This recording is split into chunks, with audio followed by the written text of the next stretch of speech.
Hello and welcome to Spectrum News at 2. I am Francis Aded coming to you live from the beautiful hills of Ibiakuruan. Let's take a look at the headlines. President Buhari calls for International Anti-Corruption Court to try offenders. Court orders immediate review of judges' others' salaries.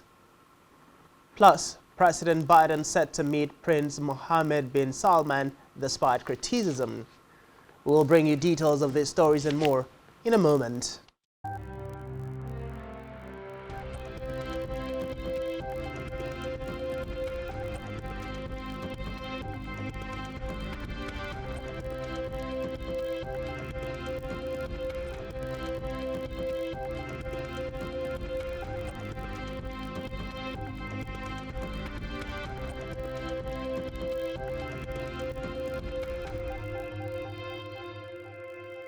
We begin the news this afternoon with a report that President Muhammad Buhari has called for the establishment of an international anti-corruption court to try offenders, while urging African leaders to intensify the fight against corruption and create more incentives for pilfering of public funds.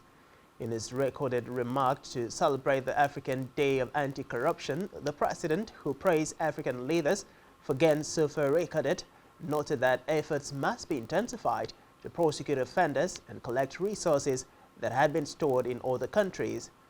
President Buhari stressed that the fight against corruption must be sustained for the benefit of present and future generations, noting that family and religious values will have to be upgraded, and schools have a lot of work to do for a better society.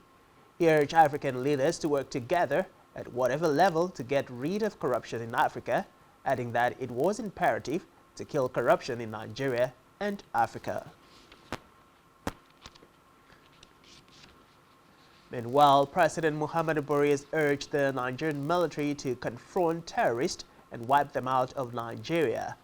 Buhari, who said this in Kaduna State at the graduation ceremony of 247 students of the Senior Courses 44 of the Armed Forces Command and Staff College, Jaji, noted that the response of the armed forces of Nigeria to the Boko Haram insurgency, banditry, militancy, kidnapping, as well as activities of separatists and armed militias, among others, has been commendable.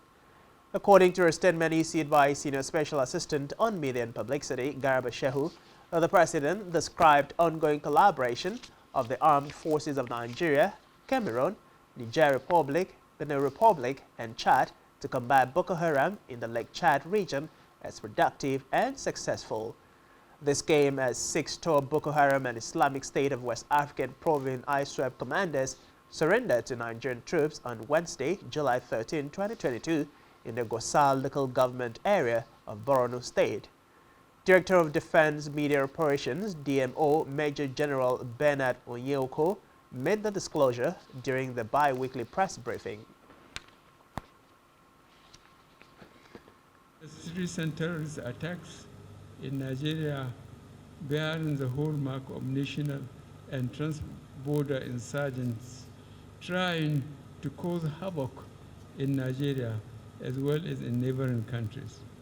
It will be part of our duty to confront these terrorists and insurgents and wipe them off the face of the earth and bring peace to our countries. Consequently, the specifics of your training, which focus primarily on countering these security threats, are important. We move to the judiciary now, where National Industrial Court Abuja has ordered the federal government to put machinery in place for the immediate review of the salaries and allowances of the judicial officers in Nigeria. Justice Osato Homen Obaseki Osage, who issued the order, held that the current salaries and allowances of judicial officers in the country are not only abysmally low but embarrassing. Justice Obaseki Osage gave the order while delivering judgment in a suit filed against the federal government by Sebastian Horn, Senior Advocate of Nigeria. He ordered the federal government to commence a monthly payment of 10 million to the Chief Justice of Nigeria, 9 million to other justices of the Supreme Court, and 9 million to President of the Court of Appeal. Away from that, the Academic Staff Union of Universities National President, Professor Emmanuel Osadeke, has said the union was not aware of the 1.2 trillion naira that the federal government said it would need to meet its members' demands. He also accused the Minister of Labour and Employment, Chris Ngige, of misinforming the president about the ongoing strike by the union. Recall that the federal government had in a statement by the Deputy Director, Press and Public Relations in the Ministry of Labour and Employment, Olajide Oshodu, claimed that the proposal made by the Professor Nimi Breaks-led committee in relation to the demands of members of ASU and other unions in universities would gulp 1.12 trillion naira to implement. Speaking with journalists, Osadeke said if the president had been properly briefed, he would not have made such a statement, adding that the union was not aware of the figure being circulated by the federal government as the amount needed to resolve the strike. Meanwhile, the chief whip of the Senate, Orji Kalu, has urged the federal government to reopen negotiation with the leadership of ASU.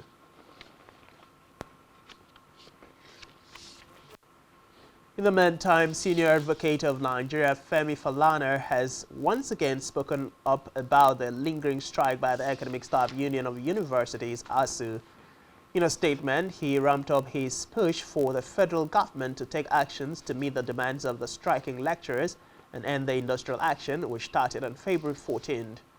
Falana detailed how the agreement was renegotiated and faulted the Minister of Labour and Employment for the delay in moving forward with it. He lamented that the strike has lasted for almost 5 months and noted that President Muhammadu Buhari had recently expressed concern over the strike and called on ASU to call off, saying that enough is enough. According to him, it would take the execution of the agreement for the union to hit the call.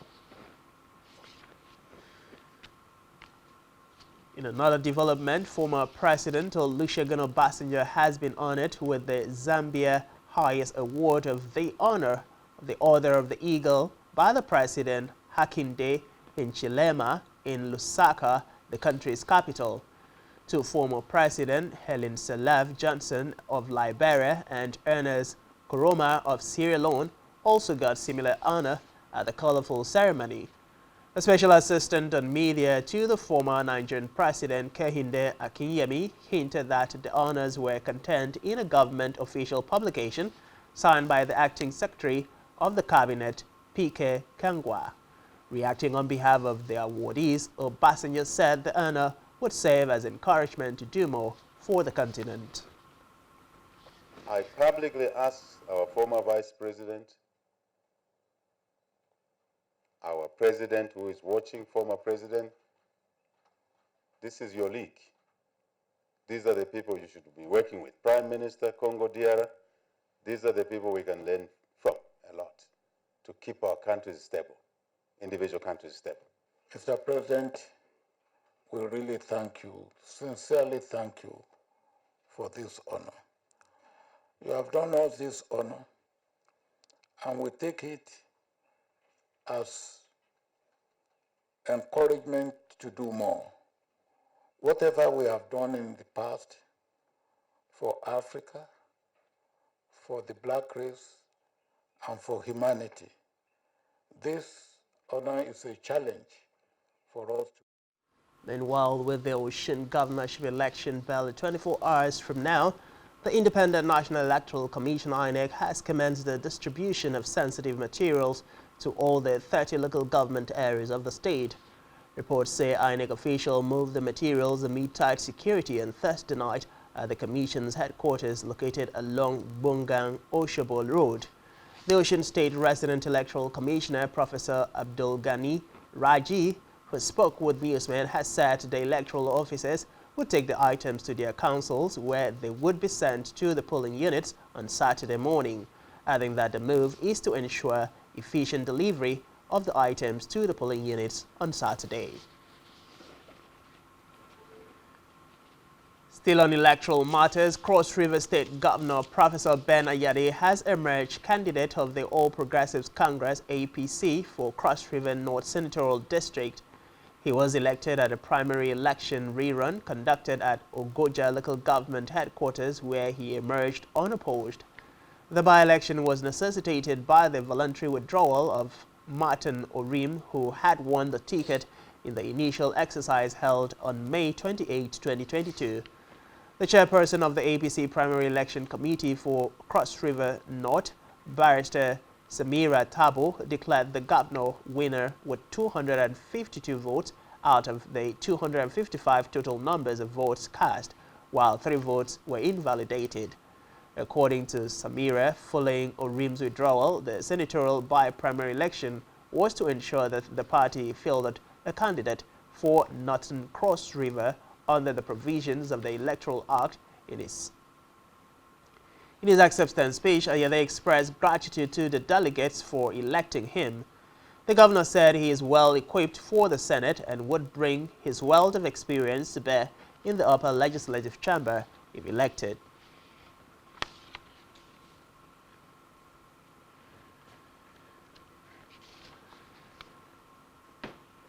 Meanwhile, presidential candidate of the new Nigeria People's Party, NNPP, Rabiu Kwankwaso, has picked Bishop Isaac Idahosa as his running mate for the 2023 general elections. NNPP disclosed this in a post on its Twitter handle. Recall that INEC National Commissioner and Chairman, Information and Voter Education Committee, Festus Okoye, had earlier said the NNPP and the African Action Congress, AAC, have not submitted nominations to the portal, reminding them that the deadline remains Friday, 15 July 2022, being today, as the portal will automatically shut down at 6 p.m. on the date. Prior to being named as the NNPP vice presidential candidate, Bishop Idahosa has shared several posts about Kwankwaso and was in Kano over the weekend to celebrate Salah with the former Kano State Governor.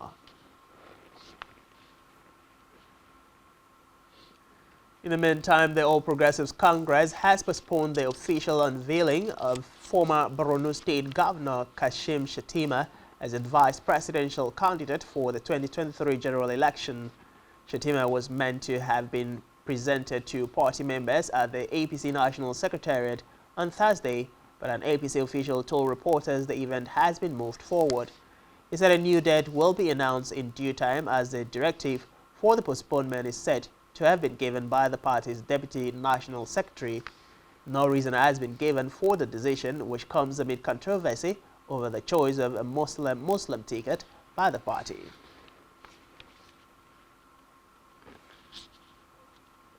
Still in politics, ahead of the July 16 governorship election in Osun State, the People's Democratic Party (PDP) presidential candidate Atiku Abubakar, his running mate, and Delta State Governor Ifeanyi Okonwa and other officials have stormed Oshobo for the mega rally held in the state to seek support for the PDP governorship candidate in Osun State, Senator Demola Adeleke.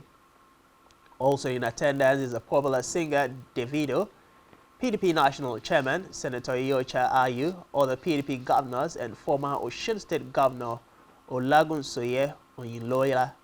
Meanwhile, the People's Redemption Party, PRP, has withdrawn from the Osun governorship election, which is scheduled to take place on Saturday. National Secretary of the party, Babatunde Ali, announced the decision of the party in a statement, blaming it on its governorship candidate in the state.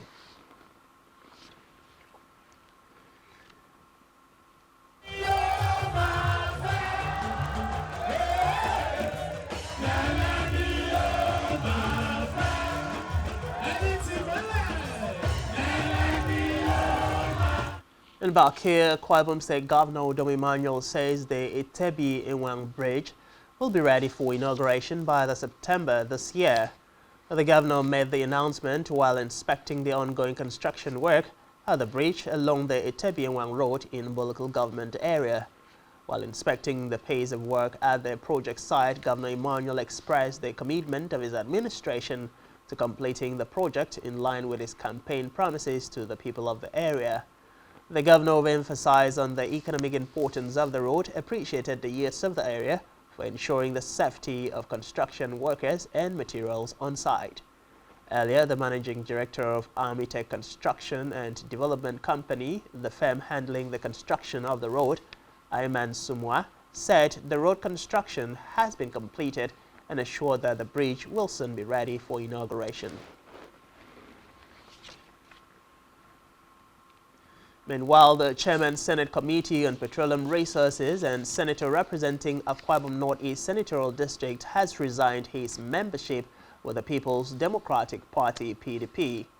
In a letter received by Ward Chairman of Ibionibom Eastern Ward 1 in Ibionibom local government area of Akwa Ibom State, Obong Basi Albert noted that his decision to quit the party was as a result of the injustice done to him as concerns his political aspiration. The senator said his decision is necessitated by his desire to give the Akwa Ibom people quality leadership as he has done as a senator of the Federal Republic of Nigeria. Meanwhile, after the Waste Management Agency has reportedly failed to carry out the state government's order of clearing the refuse on the Uyo Village Road within 48 hours, residents of Akwa Ibom State have continued to decry the discomfort associated with the refuse dump. Recall that Spectrum Television earlier visited the site and reported that residents have called on the government to find a lasting solution to the menace as soon as possible. Our correspondent has the details of the story. 1,000 tons of waste is being generated within Uyo capital city per day. Usually, this waste gets dumped at Uyo Village Road, which links the government house to Ikpa Road and other roads in Uyo town. This dump site has over time become a menace, obstructing free flow of traffic, causing air pollution due to the stench, and exposing residents to health hazards. The respondents who spoke with Spectrum Television decried the state of the environment and how it affects people plying the road. So I pass here every day. You have to come and wait for a tipper like that you have seen to come and pour it on the road. You wait for the tipper to finish before you go. Is that fair? I don't need to talk about that one. Everybody knows about the health hazard. I'm not a doctor, but everybody, even a small child, will tell you that it's not good for human health. So tell them to come and clear it and make this place passable, and that's all. I've been using this road for a long time now, and the place is always smelling. And the worst part of it, bringing all those waste bin to the main road, instead of them putting it inside, and it's not good. A lot of times when we come, we need to park like 30 minutes, 1 hour before we can pass because of the truck, the tippers that is bringing the waste bin. So it's not good. It's not even good. There are a lot of cars that are coming. They don't have AC to wind up and put themselves. So it's not good. They also called on the government to find a more conducive environment for such a huge dump sites rather than inconveniencing citizens and endangering the lives of residents within the environment. We move now to Africa, where Ivory Coast President Alassane Ouattara has met with his predecessors in a meeting of adversaries in an effort to ease the national socio-political climate ahead of elections in 2025. The meeting between Ouattara and his long-term rival Laurent Gbagbo and Henry Bidi in the first of the three leaders in person since the end of the 2011 post-election crisis that killed at least 3,000 people.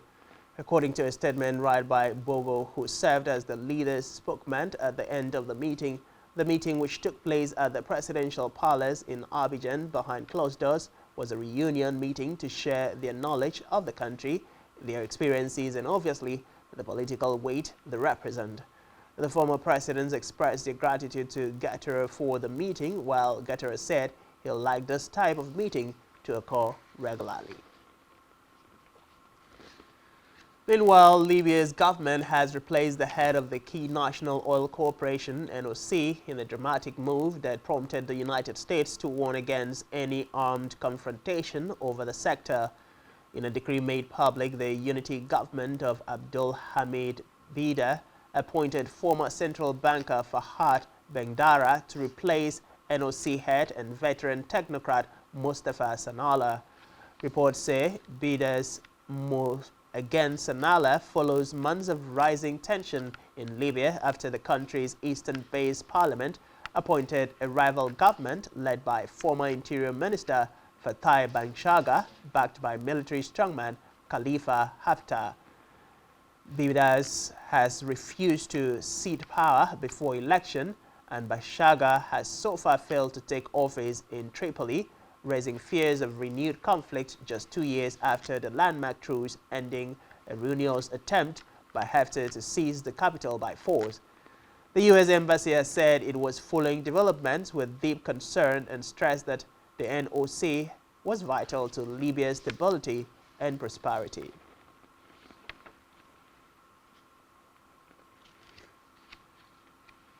On the foreign scene, more than 50 U.S. and Japanese warplanes reportedly flew over waters near Japan this week as the two allies put on a show of force amid rising tensions in the region with China and Russia. The Japanese Defense Ministry said in a news release that a dozen of the U.S. Air Force's top-of-the-line F-22 stealth fighters, 4 F-35 stealth jets, and 13 F-15 jets took part in the exercise. According to the ministry, the Japanese and U.S. fighter jets flew in the skies over the Sea of Japan, Pacific Ocean, and East China Sea in an effort to improve tactical skills and joint response capability. Meanwhile, U.S. and Japanese maritime patrol aircraft also conducted an exercise near the Nansei Islands, the closest Japanese territory to Taiwan, and near the Senkaku Island, the uninhabited island chain also claimed by China.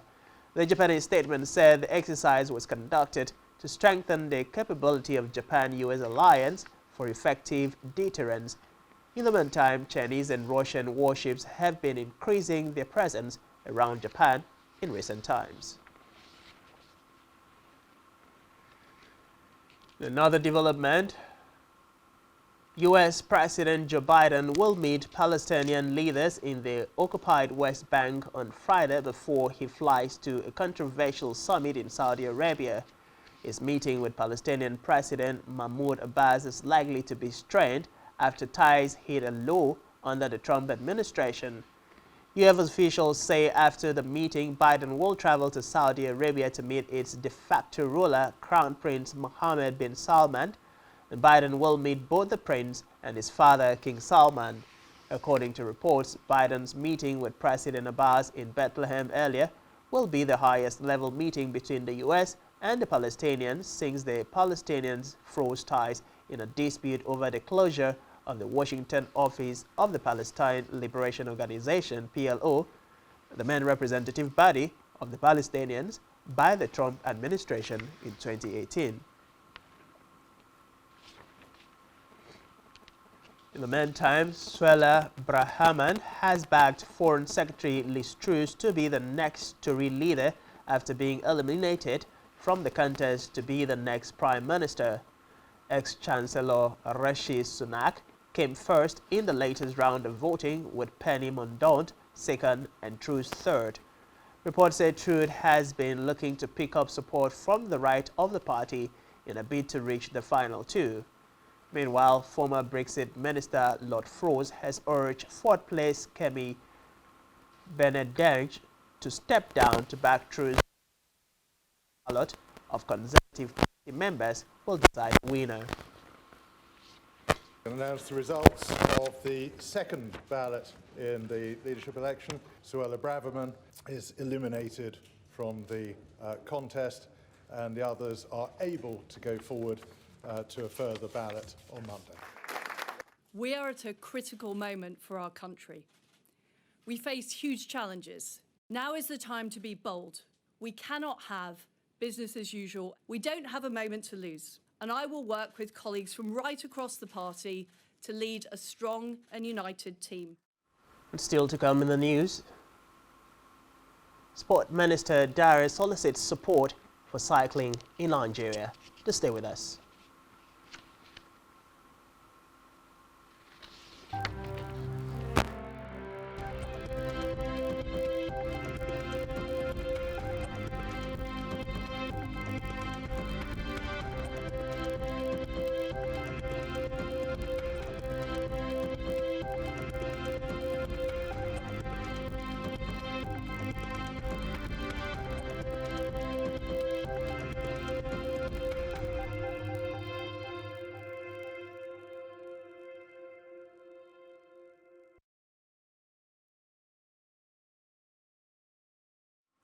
Much thanks for staying tuned. On a business news, the Minister of Industry, Trade and Investment, Otumba Niyi Adebayo, and the Executive Secretary of the Nigerian Content Development and Monitoring Board, Simbi Wabote, were among high-profile names who pledged support as the Ogun State Governor Prince Dapo Biodun inaugurated West Africa's first fiber optic factory. The factory, built by Coleman Technical Industries Limited, CTIL, in collaboration with an American firm, Fimba Business, is the fifth of its kind on the African continent. Speaking at the inauguration of the facility held in Ogun State, the Chief Executive Officer of CTIL, George Onafowoka, described the project as a response to the call by the federal government for rapid development of digitalization penetration in Nigeria and the drive for local content development. He also appreciated the government of Ogun State for its support in the cause of erecting the facility. On the spot, the Ogun State Governor Prince Dapo Biodun lauded the Coleman CEO for the courage to embark on the project despite the daunting challenges being faced by manufacturers at the moment. Biodun further stated that his administration would continue to provide support and impetus to private enterprises in the quest to boost industrialization and create employment opportunities for the people. Meanwhile, passengers of various airlines kicked against the delay of their flights on Thursday as some of them caused a scene at the Nnamdi Azikiwe International Airport, Abuja, while protesting against the development. Reports said the delays were due to the scarcity of aviation fuel, popularly called Jet A1, though some airline workers attributed flight delays to Lagos to the ongoing repairs of the runway at the Murtala Muhammed Airport, Lagos. Recall that in June, the airline operators of Nigeria made it clear that the scarcity of aviation fuel would lead to the disruption of flights, and domestic airlines had earlier hiked fares by more than 60%, citing the increased cost of Jet A1. They had also threatened to halt flight services, a development that led to the intervention of the government through the National Assembly. In health, the World Health Organization has said that it would reconvene its expert monkeypox committee on July 21 to decide whether the outbreak constitutes a global health emergency. A second meeting of the WHO Emergency Committee on Monkeypox will be held, with the UN Health Agency now aware of 9,200 cases in 63 countries at the last update issued on Tuesday. WHO Chief Tedros Ghebreyesus said the committee will look at trends, how efficient and effective the countermeasures are, and make recommendations for what countries and communities should do to tackle the outbreak. He said the WHO was working closely with civil society and the LGBTQ community, especially to tackle the stigma around the virus and spread information to help people stay safe.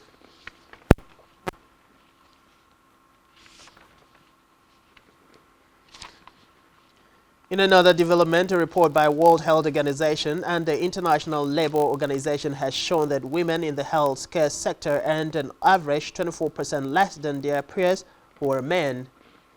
The report, which is the world's most comprehensive analysis on gender pay inequalities in health, finds a raw gender pay gap of approximately 20 percentage points, which jumps to 24 percentage points when accounting for factors such as age, education, and working time.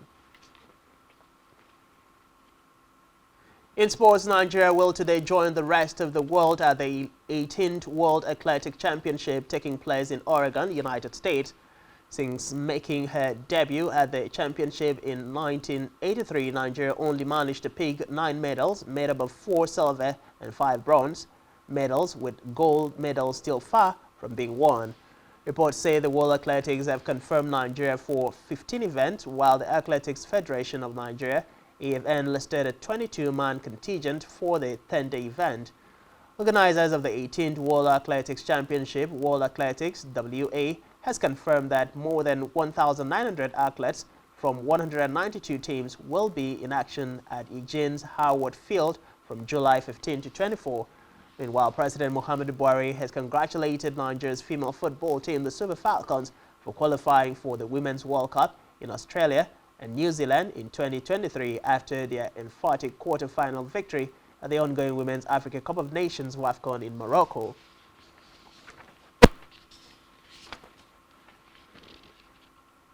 On our entertainment news, Nigerian superstar singer, songwriter and producer Simi has revealed the reason behind the 3 years break before her fourth solo album, titled To Be Honest. The mother of one in an interview said the delay before the release of the 11-track project was occasioned by the sound she was seeking.